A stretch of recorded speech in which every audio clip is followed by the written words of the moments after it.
Hi guys, me again. I'm saying again because right now as we speak there's another video uploading that is a mixed bag haul. So there's that. Um,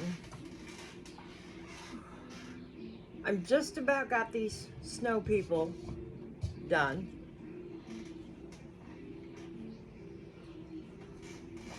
What I'm doing now, sometimes when you're doing especially a pitted surface work, previous video on that titled pitted painting or something like that, you can't always start with the color you want to end with because it'll soak into the pits and the crags. There's a good example. See where that's a different color white than like there and there where I've already gone over it. You go for a similar kind of color underneath, and then when you get, say you want the metallic pearl white, which is what this is, on top, you just, when you get to your final painting, your cleanup painting that I've taught you about, you go in with your detail colors, like the pearl white. And I'm not gonna paint every surface pearl white. I don't want the whole thing pearl white. When you listen to me, when you look out on a snow-covered hill, parts of it will shine in the sun, parts of it will not. So what you're doing by only lightly brushing the surface with this pearl white, here I'll show you.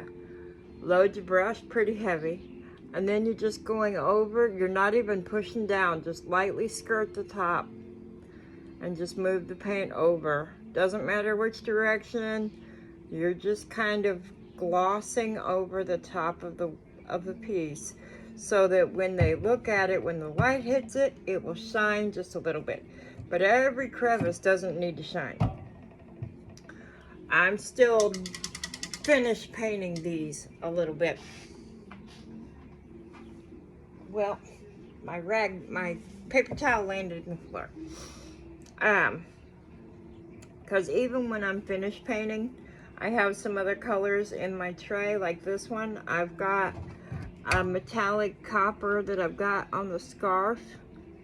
I put red underneath it, and then I've ghosted the surface, which is what I call it when what I just showed you, the same technique, with the antique copper over the top. So the red will come through just a little bit, but it also has the antique copper underneath it, so you get like a two-toned look. And that some of the work has just a little shine on it. And I got some white where I didn't want white. So since we're finished painting at this time, that's exactly what I'm doing, is I'm going over and I'm fixing my mistake. And that's all we're doing right now. These are done. They're going to be drying tonight. I'll probably put the first clear coat on them before I go to bed. I like to let the first clear coat dry overnight. Preferably, I will let multiple clear coats dry overnight. That gives you a higher shine, is what that does. If you can get in 2 to 3 or even 4 clear coats, if you have enough days to let it dry overnight in between, you can really get a high shine on your work. Now this is brown, and the reason why I put the brown on the scarf, even though I was using red and antique copper, that's in the shadow. I wanted to create a bit of shadow, and that's all. Just create a little bit of shadow. So I touch it with the brown just barely, because that antique copper has a bit of a dark reddish brown color to it. So we're using the brown to kind of brush where we think the shadows are going to fall. And the rest of it I'm using to fix. I made the poof at the end of the scarf brown. I somehow got some pearl white on my brown. And like I said, I want a few shadows here, there. You don't have to have perfect ceramic painting. Someone told me, and I can't remember who, but someone told me once that the Native Americans, when they make their rugs and stuff, And if you're Native American, can tell me if this is true or not. But what I was told, that when the people used to, I don't know if they still do it, but when they used to make stuff like that back in the day and sell it, they would purposely put a fault in it so that their work wasn't perfect, that if there was always a flaw in a handmade work, so that you could tell. I don't know if it was so you could tell a handmade work from a factory work, or somebody said it was because that way, something about they didn't think that they were God, or I don't know what the whole theory. That's all I know, was that sometimes they would put a flaw in what they were painting, like a knot in the rope or whatever. Another thing finished painting is good for is if you see something that you painted one color and you have to clean it up a little, sometimes you'll wind up that little bitty thing like a button. Say you painted it black, but then you've got a brown on your brush and you think, well, this would match better. You can, especially a small area, you can fix your finished painting in that way. And no one will be any wiser. And I like to use a detail brush. See how little the bristles and stuff are? This is a detail brush. This is not an expensive detail brush, because I'm here to tell you some of your detail brushes can go upwards. $6 can be very cheap for a detail brush. Now I'm dirtying the white at the base on each statue, just a little bit. How do I do that? I cleaned my brush except for a faint trace of the brown. And then I dabbed it in the pearl white, and now I'm brushing it on the bottom of the statue. And it's where it's staying mostly pure pearl white, but there's just a trace of a little brown in there. And that's because I think the snow at the bottom, when my cousins and I used to make snow people, when we all lived in the same trailer court, the bigger snow bases would get kind of dirty at the bottom because that was closer to the actual dirt in the ground. Seeing as we didn't have snowfalls that were above our heads or anything. I live in Missouri. You worry more about the ice, really, than you do the snow. At least around where I live, the ice can be the bigger problem. And now we really make sure we get that brush clean. But this guy's finished. Now he's a pitted, honestly, it's not as clean a look as I wanted.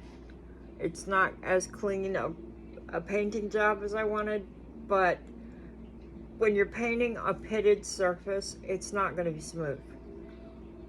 And I use the detail brush with a little brown to make the mouth and eyes, because your detail brush is going to make it easiest to get in the mouth and not smear it.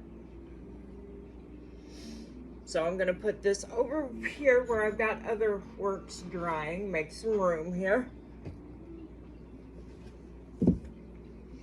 I got these full of little trinkets and stuff, but I wanted to have these. I put up a Facebook page that I'm using to help me get my fundraising underway for my next service dog, because I only have 4 years before Archie, the vet, wants Archie to retire. His hips and joints are in really good condition. He takes supplements. In fact, he thinks they are TREATS's for the hip and joint, so that his joints stay in good condition. I'd rather have preventative maintenance than... Now see, I did antique copper on one side, brown on the other, without realizing it. But I'm trying to decide which color I think looks better as on the drum, and I think it's the antique copper. So in that instance, you've got wet paint, you just painted it take your thing and dab. Don't rub, or you'll rub paint everywhere. But if you're wet, you're not going to get all of it off. But dab it, and you'll get most of it off so that you can continue going over with the color that you meant to use. Those mistakes happen. Don't beat yourself up over it. Just learn from it and go on. Mistakes. It's life. You know, life. A lesson that I just recently seem to have woken up to, kind of, I think God helps teach me things, is sometimes it's not the mistake that's the lesson. For me, sometimes it seems like it's the reaction I have to my mistake that can be God's lesson for me. If I make a mistake, am I going to panic and look for someone else to fix it? Or am I going to pull my bootstraps up, so to speak? Does anybody know where that saying came from? Sorry, I digress. I'm really easy to derail even today, much more. I've had a seizure since then, so that's fine. I get kind of easily jumping around subjects and rabbit trails when I'm having seizures too much. But, you know, sometimes you make the mistake and you make it over and over and over until you realize it's not the mistake that's the lesson. It's how you're handling the mistake. Should you make the same errors over and over and over again? No. Especially if they're errors with God. But, you know, everybody, like little white lies, for instance. Or how many people got taken back in the store when they were kids because they snuck a pack of gum? I know someone who had that happen to them. It wasn't me, but I learned from watching the result to the other person. And just recently, I caught myself making the same mistake over and over, and I realized today maybe it's not the mistake. Maybe I need to learn better how to handle things on my own. Do I panic and ask and run to someone else to make everything better and fix everything? Or do I stand up and say, okay, it's my mistake. I can at least attempt to rectify it and take that step forward instead of wanting someone else to always rectify my mistakes for me. Yeah, I made the same mistake over and over and over again, and I did. But it seems like I now know that before I had asked other people to help me fix my mistake. And I think now, instead, this time, I fixed it. My fixing it isn't so smooth as other people. It's not as easy for me to fix mistakes as other people. Not because I have to admit mistake, that's not it. The mistake had to do with math and bookkeeping. And I beat myself up very quickly when I make a mistake. I'm very harsh on myself. And that's the thing, the part of the lesson for me, looking for the red paint. Part of the lesson for me, I almost said part of the red paint, is actually learning that I don't have to go to someone else. I'm 46. Some people think that's probably really old. Some people that's still very young. And I think part of that is actually too, how much life have you lived? How many lessons have you actually learned? And things have you experienced that have changed you, changed your perceptions, changed the way you do something, changed the way you help others.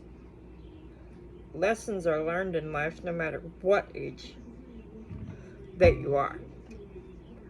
And it's not biological age that says how mature somebody is. An 11-year-old can be more mature sometimes than a 30-year-old. It's the experiences and how you allow those experiences to shape you. Did you see that word? How you allow. When I made this error in math before, I would always panic and call someone else to help me fix it. I screwed up the bookkeeping. That's what I did. And honest, I'm not going to lie to you about it. I'm not going to beat around the bush. I screwed up some bookkeeping errors, math errors. And before, I would have asked someone else to fix it. Be that, give me, can I use your computer to fix this? Can you tell me what the math is? Can you show me how to do this bookkeeping again? Whatever. However that repair came about, can I borrow $5? Whatever. Just examples, but whatever. I would go to someone else, and I would panic, and I'm such a bad person, and verbally to others, I'm sorry, I'm so bad. And still say I'm sorry too much, according to all my friends and stuff. They can get over it. That's just part of me. But the thing they don't need to get over is I can depend on me. I can fix my own mistakes. I didn't need anybody to fix it. And I didn't understand that, I don't think, until this time. So maybe now that mistake will quit being made so frequently because I learned the lesson. Ding, ding, ding, Tanya did get the light bulb. And that's life for everybody. I've cleaned my brush and dipped back into the green. When you're I know I switched topics on you. Follow the bouncing ball. Come on now. On your back of your mitten, I'm trying to see if I can show it. There, right there. You say, I don't see nothing. That's the point. See that white right there? That's the back of the mitten. It should not be white. It should be green. When you're painting, you're not just painting the front of something. Especially when you're painting a 3D object. You're painting the front, the top, the sides, the bottom, the whole kit and caboodle.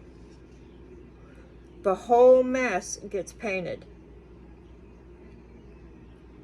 If you'll look,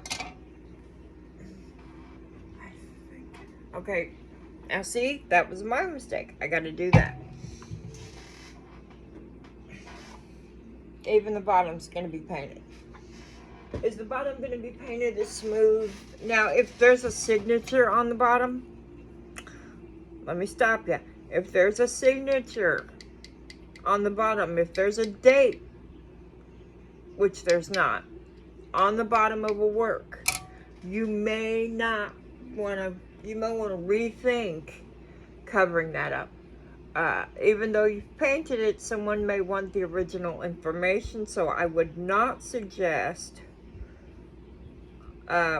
covering up the date or signature of a piece. I have painted signed pieces before. I've been lately trying not to, but I didn't pay attention to it before. So there's that, but I didn't pay attention. I just didn't see. That's all that is. Just paint the bottom. And if some gets on the side, that, like we talked about before, the bottom of the snowman can be a little dirty because it's touching the ground. It's going to get a little smudgy. And that's the thing about life, really, is we all do that. We make mistakes. We go over them again and again until we get it right. And then you're painting life with a better brush because you're used to it. You're used to it before and you're not doing the same mistakes. Like when you first learned to tie your shoes. You're an adult now. Do you even think about putting your shoes on and how to tie the bow, or do you just tie the bow? Life is the same way. You make the mistake, you redo it till you learn, and it becomes automatic. All right. Sometimes your bottom color, when you're doing the two-tone technique, will come through too vividly. It's okay. You just want to add a little more of your top color. Now don't jam it in there and put all the paint into the one groove and, whoa, can't see it no more. Don't do that to me, please. You're not covering here. You're accenting. So just wipe across the top with very little pressure. Put your brush down. Don't press. Drag. Don't press. That will just distribute the paint on the raised portion of your work. So the grooves still have the undercolor, but the top will have the highlight color. So that when you get the piece done, you still have your two-tone work. But if the two-tone is too bright, either on the top or on the bottom, you can always redo either one. Redo the bottom, and then sometimes I've done a two-tone and found out later, oh man, that red, this brown would have looked so much better under that antique copper, for example. So then I just grab my brush and paint completely over it and start again. Life and painting have a lot in common, including redos. Once in a while, you get a chance to fix a flub.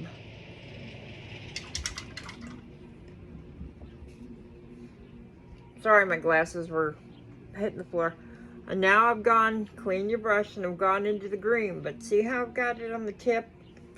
Remember, we're cleanup painting, but look in his palm. Look right there.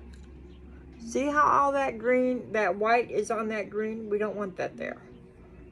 So I'm taking the corner right there.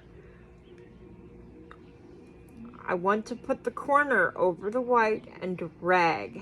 Again, you're not pressing, you're dragging. The reason why you've got so much paint on your brush is because you're dragging, and it will follow behind like a little puppy.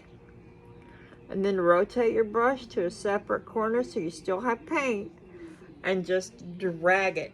Don't put pressure on it, because if you put pressure on it and you're doing that, you're going to add more paint. The more pressure you put on your brush,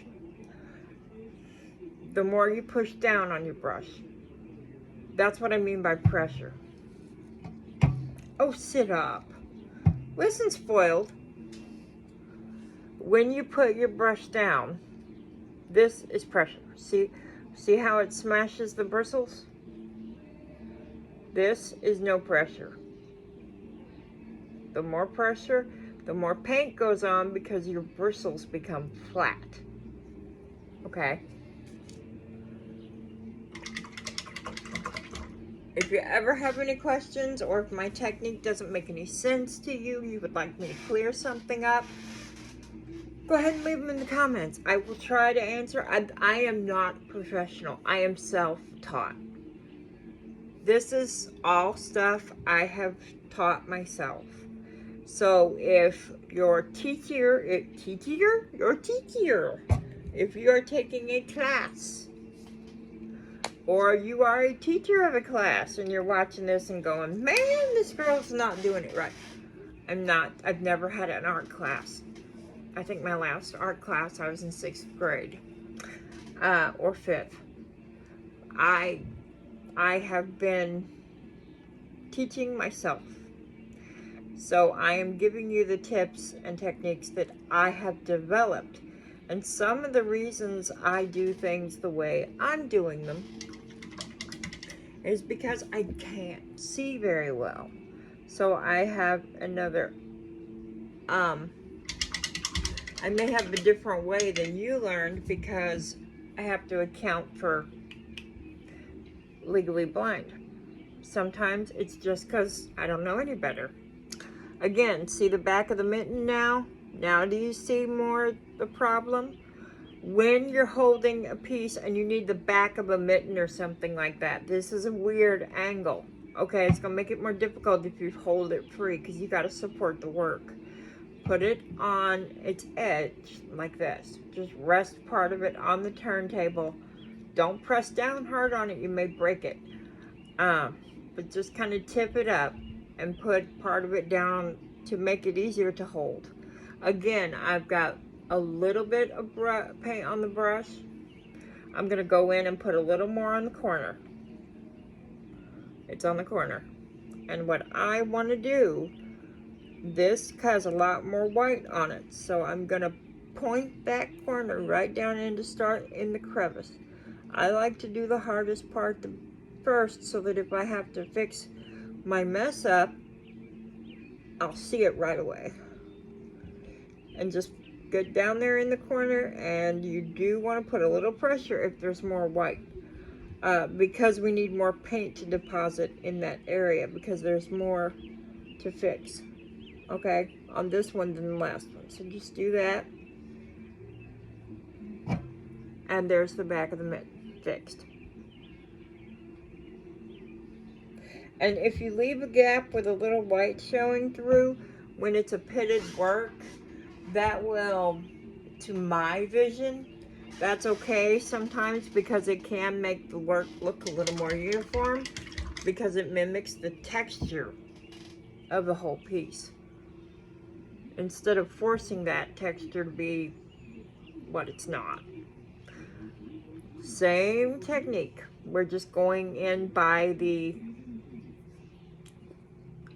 crevice right here. By where the scarf meets the body, we are going right there to cover up some red. We don't need bleeding snow. Snowmen don't bleed. Unless your cousin puts paint in a balloon and pitches it at you.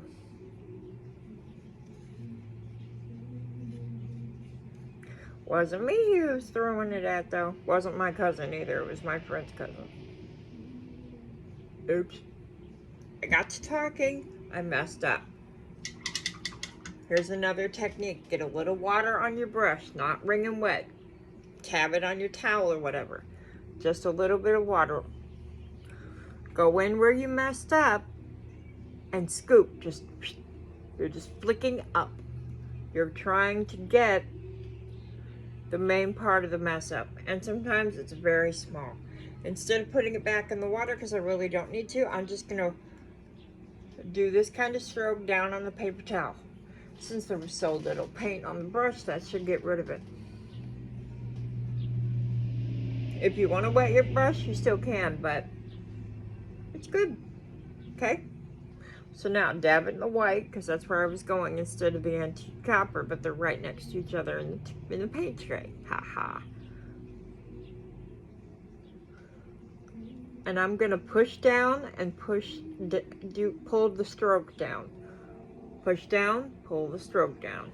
That's what I'm doing now because I need to get under the scarf and down the body. And keep in mind, this color I'm fixing it with isn't the original below color. This is the pearl white. This is what's going to make it shine a little bit like sun on the snow, so it doesn't have to go everywhere. So that's all. Now give it one more look, and I see white on the green. Do you see it, or do you want me to point it out? You saw it, didn't you? It's right there. And we have a little red on the green right there, so we're going to fix that. Let's rinse our brush.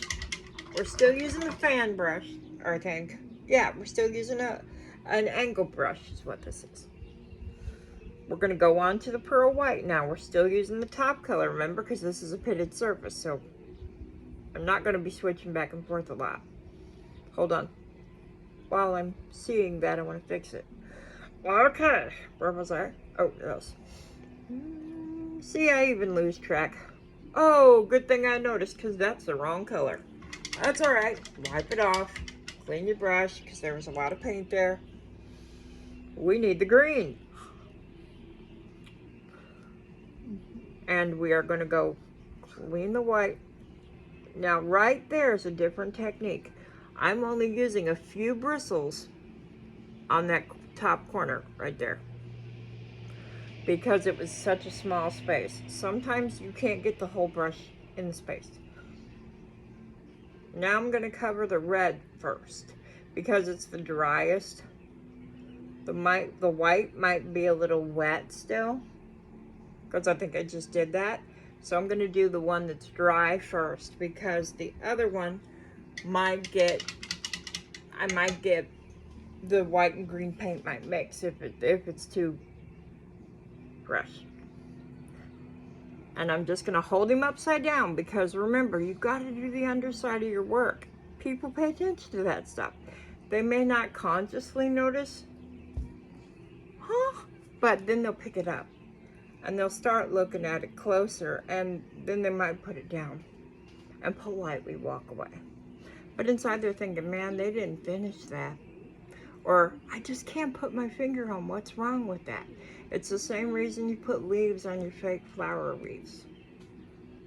Because people are going to can't put their finger on what's exactly wrong, but something wasn't right. They're in the hat line. This is a common problem when you're dealing with not just pitted, but anybody wearing a hat. Your brim, your hat color is going to get on the face right here at the hairline. So we're switching brushes. And when you switch brushes, do one of two things. Either put it in the water to soak for a few minutes or rinse it right away. But never soak your brushes for too long. They can rot.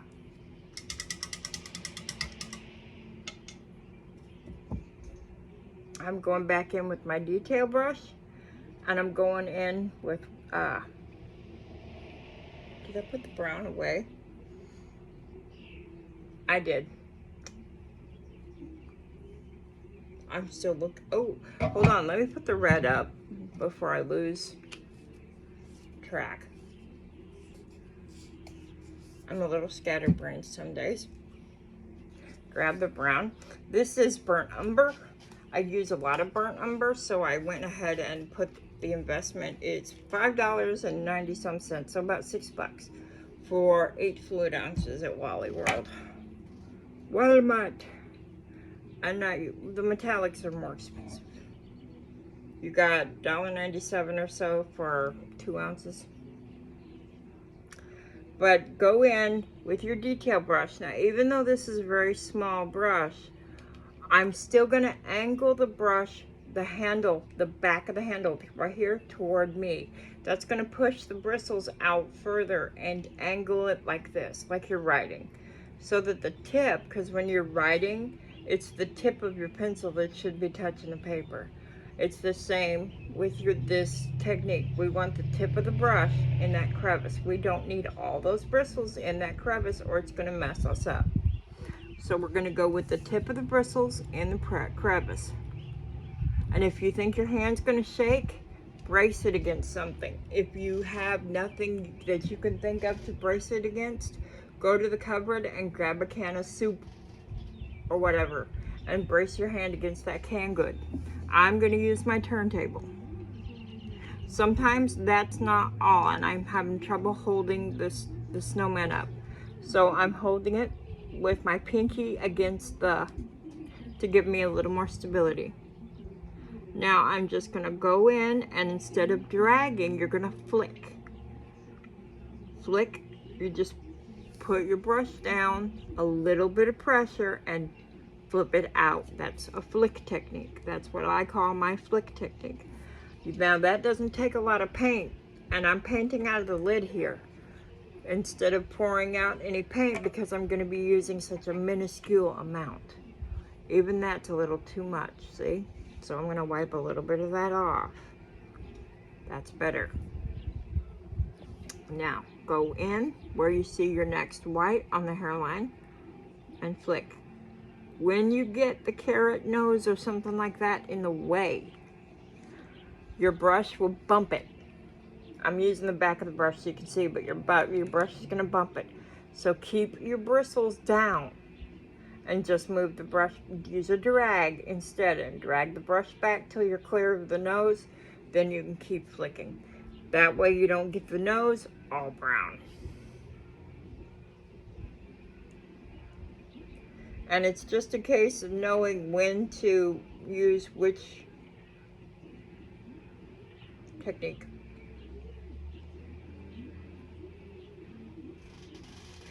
And there we go.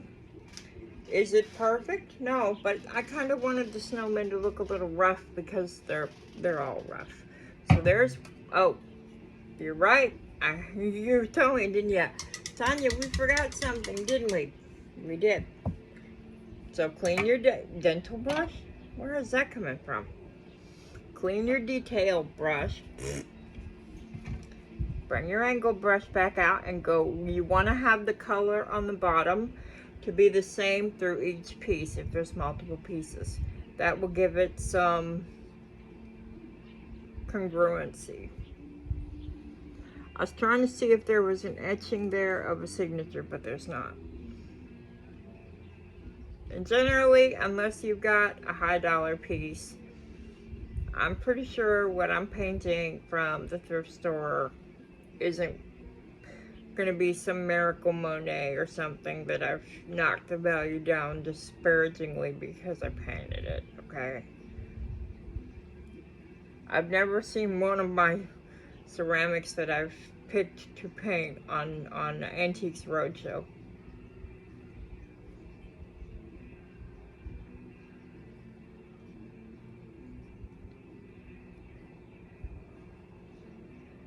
Now, when you got a spot that looks like, when you're doing your downstroke, that it's got too much paint on the downstroke on either side of the brush, just move your brush over so that the bump is in the middle, and then go straight down again. It will smooth it out.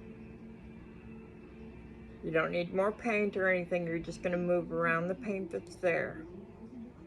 If you've got a little bit of white, like right there on that edge, and you don't know what you're doing, you can't get it, tip your brush up so it's on its side, so that the narrow part of the brush is going to be what you pull the stroke with.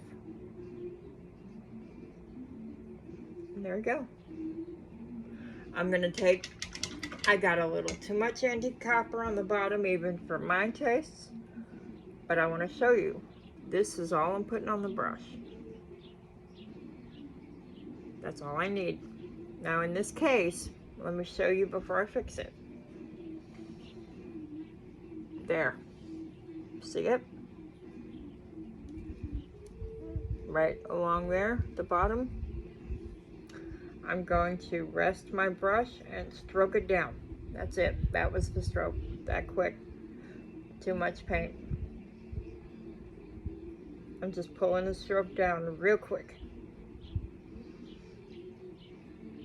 Sometimes you need to go to the back of the brush because it might be a little dirty and you can't fix it, or you're smearing the paint.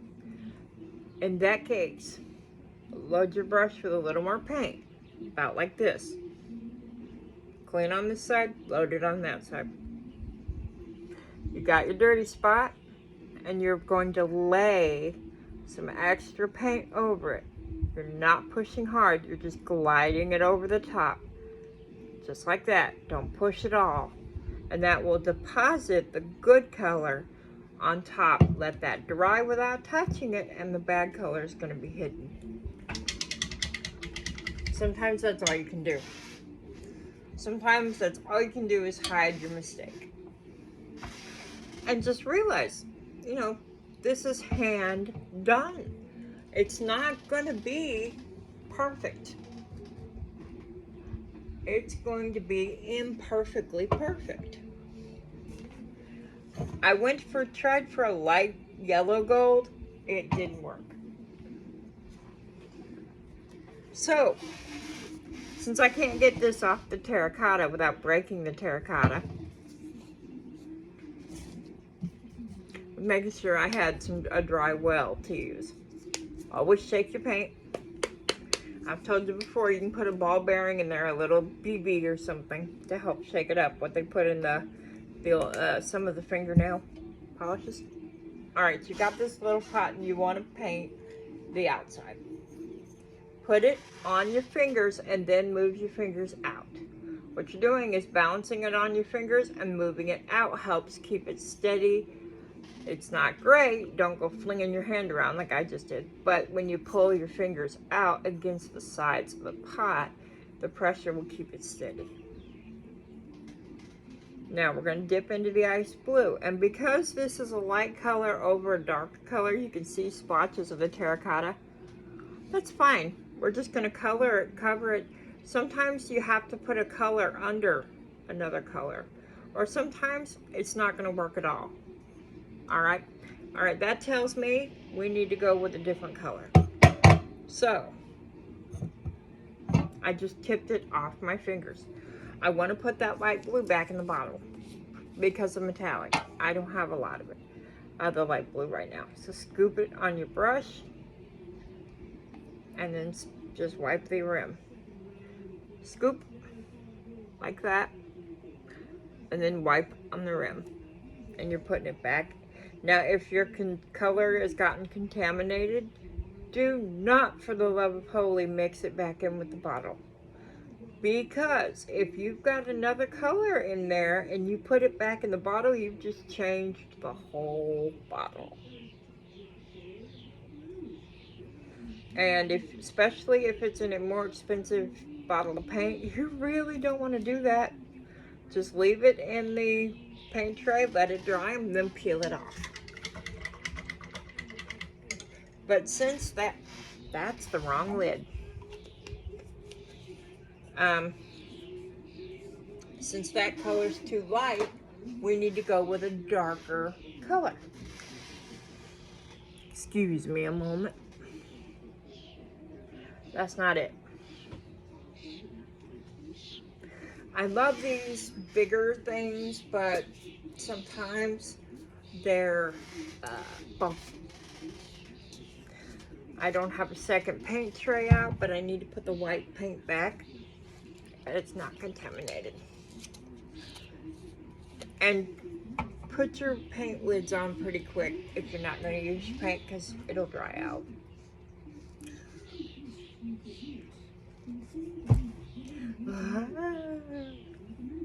This is the only time I don't mind if my hands get dirty.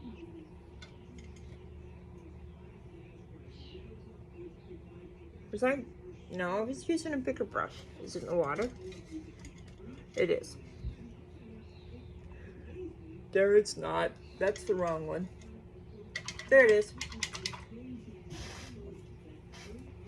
Okay, I'm gonna put the white away using the same technique. Scoop it up and wipe it on the rim. Use a wider bristled brush for this. That's why I'm using the angled brush. Your brush size needs to be one that will fit inside the mouth of the really, dude, that will fit inside the mouth of the paint cap bottle you're working with. Actually, it's not a bad bike. He rides down through here quite a bit, and he's one of the ones that actually goes the speed limit. I was talking and didn't want to be interrupted. But sometimes your paint, you need to kind of preserve what you can. And sometimes if you contaminate your paint and you don't know what to do with it, get a paper plate. Give the brush and the contaminated paint palette to your kid and tell them to paint the paper plate with what's left. Have fun. Just make sure they're not wearing their good clothes. We are going to attempt, I'm going to wipe that and get that blue off of there unless it's already dried. Okay, it's already dried. No big deal. We can't get it off the terracotta. We're not going to worry about it. Set up your pot like we had before. This also allows you to move your pot around a little bit without getting fingerprints on it. Become your own turntable. Load your brush, not too much. See how I had to take some off? That was a lot too much. I'm going to start on the bottom to see if it'll cover this time. Okay, we're going to have to do a couple of coats here. But I'm just playing right now with this color, and I think actually having the rose gold on top of the yellow gold might actually deepen or brighten the rose. It'll change the rose gold, I think, just a little bit. The yellow gold is dry, but I think it'll just take a couple of coats of paint for this. And I'll tell you, I painted, there's 5 more over there, and I've just got this one, and the other one is antique copper. There's 5 of these little ones and 2 big ones all together. There's not a great, wonderful painting job on them. It's really not. I'm gonna sell the whole set for like $5. Pick up only. I'm not willing to ship something that I'm not sure that shipping for that a small amount would be worth it.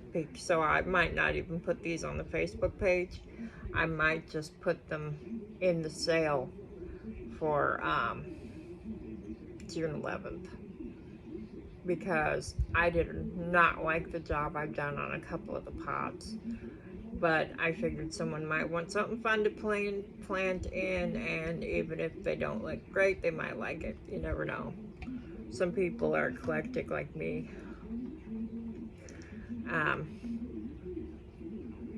I just wanted to get that on the thing so I could wipe off the excess of the paint, the pot. But sometimes I do stuff like this purposely, put it in there, $1, $2, no more than $5. And you know, just put it in there, and little bit of nothing. Took me a little bit of nothing to paint it. Took me no real supplies, no real time. Just kind of a teaching technique, or just something fun to do when I'm so low on spoons. Spoons means energy.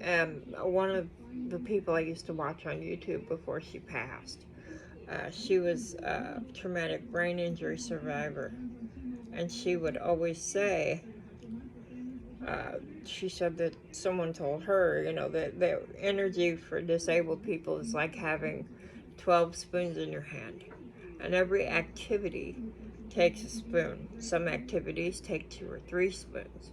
So that sometimes, for a lot of people with disabilities, by the time they hit noon, they're out of spoons. So they have to rest, even if they don't sleep, sometimes just to get enough spoons to finish the day. Because if every activity takes at least 1 spoon, and you've only got 2 spoons left, sometimes people wonder why a disabled person can't do something with them. And sometimes it's not even that the disability prevents it. They just say no. But part of the reason why they might be saying no is they're out of energy. They've got no spoons left. So that's what that is. If you ever see anything saying something about how many spoons, or got spoons, or I don't have any more spoons, it's kind of a disabled thing that I found quite well describes being a disabled person. To me, it really does. Now that's what we finished. And that's actually unique looking. But I'm going to put it on my turntable here. Dump my paintbrush in the thing and cap my paint real quick, and I'll show you the rest of the set. So in this video, we finished the snowman. Finally. Those things were a pain in the butt. So let me make sure I don't have any wet paint on my hands. Here's our first snowman.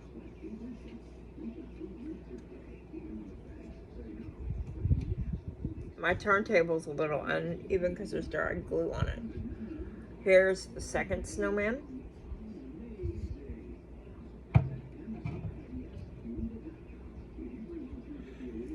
Here's the third.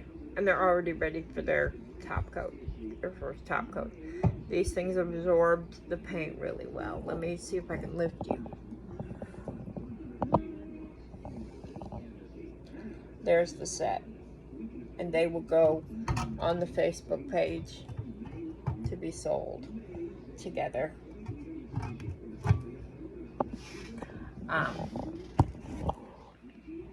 So that's the snowman. I'll put this other turntable is for the clear coat. This one's going to be the rose gold one that's drying. I'll probably put one more coat on that. This one's the antique copper pot, Mr. Copper Pot. I'm gonna I'm gonna clean the inside with, this is distilled vinegar and water. That's what I clean my ceramics with. So you've got the rose gold, the antique copper, gold, glitter gold, powdered bowl, and see, I clean it with, and then green, glitter green, a bigger red, and a bigger blue, and that's the complete set. This little girl needs a cleaning out in the center and another coat of rose gold, but 1, 2, 3, 4, 5 little ones, 2 big ones. This is the complete set. And that'll probably sell for like $8 for the full set. $5 to $8 for the full set. We'll do a final cleanup on the inside, but I won't paint the inside because that's where the plants are gonna go. I mean, there's a little bit on the messy lip because my hands started to shake. I was feeling really bad that day, and this is the only thing got done because I was feeling bad. But you know, that's sad. And these have already been clear coated, so they're going over here like that. While I put this one up, when you're clear coating and painting your pots, tip them upside down. You don't want the clear coat inside the pot because that's where your plant's gonna live, and you don't want anything that might be toxic to Mr. Plant inside the plant. And I don't know. I kind of like the way this turned out. What do you think? Would you do a second coat or would you leave it? But the rest of the set looks a little rough, so I might just leave it. But leave it upside down until you finish with the clear coating so that you don't mix things, because you don't know what they're going to put in here. I will probably sell the whole set for, like I said, $5 to $8. Even at $8, it's like $1 a pot. You know, if I do $5, the little pots are what, 50 cents, no big deal. But since I need more room on my second turntable, what I'm gonna do is everybody that needs a clear coat, I like to put the taller items that need clear coat on the outside of the turntable. Put the smaller stuff toward the center. That way the taller items can still get a lot of extra overspray. But if you put the small items on the outside of the turntable, they're not going to get as much clear coat on them because the tall items will be in the way.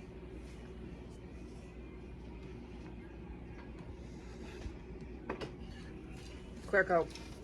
Now, everything in here is contaminated.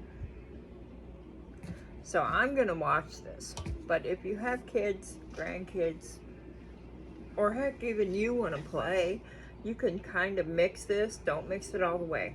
Let me show you what I'm talking about. This is a technique that I find amusing. I saw someone do this and I was like, what? My most full is the copper and the gold. So I'm gonna take one thing of my, and then put it in the copper. Now I'm just gonna swirl it in the copper, but not mix it in completely, okay? Next, I'm gonna go over here to the gold. Don't even clean your brush, or the green. And now I'm going in a different direction with the green. Now you've got to paint with that. Grab another brush, or clean your brush that you were using.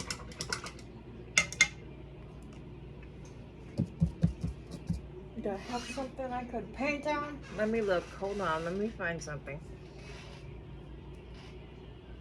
Ah, yeah. We'll use the pie plate thing. You just go straight in. Don't twirl your paintbrush at all. Just go straight in, lift straight back up. Now you've got all those colors not mixed on your paintbrush. See that? And now put your brush down. Do not put any pressure on it and drag it down. Turn your brush over, put it down, drag it. And you've got tie-dye. You can even mix it a little more if you want. It's kind of thing to play around with, you know. Kids love that kind of stuff. Give them a terracotta pot like this, because you can get these anywhere. And let them paint it their way, you know, or do a technique. And you can add as much of the gold, as much of the green, or anything. You can add as much of this. Sometimes you just scoop it up and plop it, and then don't do anything to it. Don't mix it. And then there you've got a tie-dyed paint that, depending on how you dip it in the paint, you can paint something tie-dyed. I've done a couple of pots this way, believe it or not.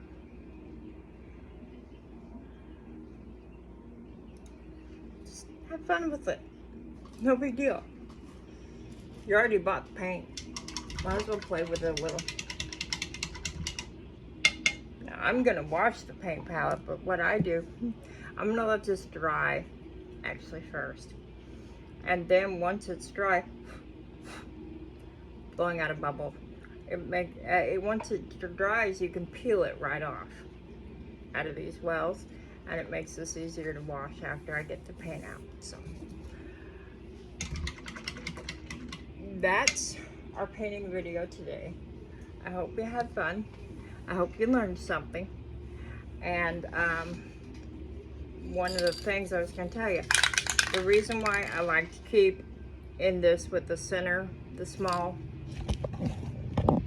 stuff in the center and the big snowman, is because when and it's on a turntable so I can move it. When it's being sprayed, you're going to get overspray, and that's going to give you more coating for your bigger thing. So when you're spraying your little one in the center, you're still getting your bigger items, and you're using less. You might use them, and you know, the extra overspray won't make a big difference, but it'll help a little bit. Because some of these statues, they drink this stuff almost in, because some of them are dry. I've got an open window. If you're curious why I'm not wearing a mask, I've got 2 open windows. My neighbors probably think I'm talking to myself and Lulu, but they don't know I do videos. See, even with it, I should have worn a mask. But now I'll let that dry. That's the first coat, and then I will, before bed, I'll put a second coat on there and a couple more. I'll move it to the second table tomorrow so that I can do more coats, and I'll continue painting, and I'll put the pots and the, put these away for the sale. The snowman will probably go on the shelf or in the Facebook group, but I don't know if the pots will. They might all go as one group. That way I could afford, because shipping right now is awful. So I might put them in the same group, or I might just save them all, and if they come to the June to the drive-in, then they can have their shot at it. So that's fun. I hope you had fun. Oh, and if you hear the music, I don't own the right. Facebook has to know that. Picky people. Bye, guys. Dinner time for Archer. He's wanting his green beans.